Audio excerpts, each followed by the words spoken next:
City Council, Alexandria's investments should reflect our values, the protection of all human life, equal justice under the law, and accountability when our values are violated.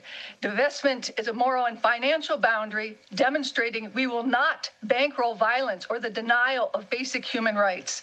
For 78 years, Israelis have been killing Americans with impunity.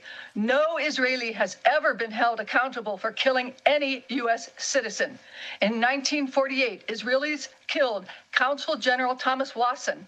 Israelis also killed Americans in Jaffa, Jerusalem, Haifa, and Lydda. In June 1967, Israeli jets attacked the USS Liberty and strafed the injured sailors. Israelis killed 34 American sailors and wounded 17. In 1982, 221 U.S. Marines and servicemen were killed by a truck bomb at their Beirut barracks. An Israeli agent wrote, "We knew the Marines were in danger, but we did not pass on the warning because we did not want to risk exposure of our source." In 1985, Zionist terrorists murdered civil rights advocate Alex O'Day in his California office. The assassins fled to Israel.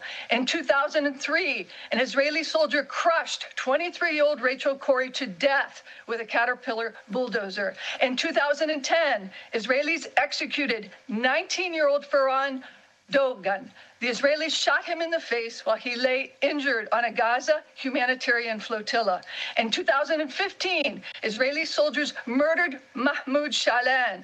They shot the 16-year-old at a checkpoint and continued shooting Mahmoud as he lay on the ground.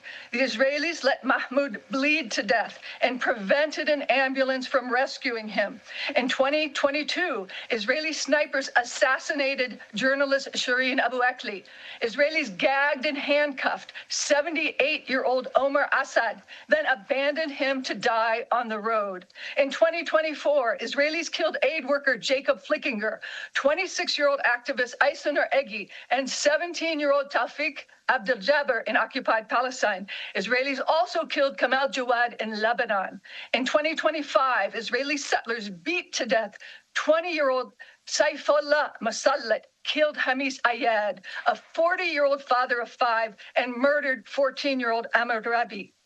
Alexandria invests in companies that enable and profit from Israel's ongoing crimes. Divestment will align our investments with international human rights law and reject complicity in oppression against any community, including our own citizens. Divestment is an urgent moral and legal necessity. I urge you to adopt a divestment framework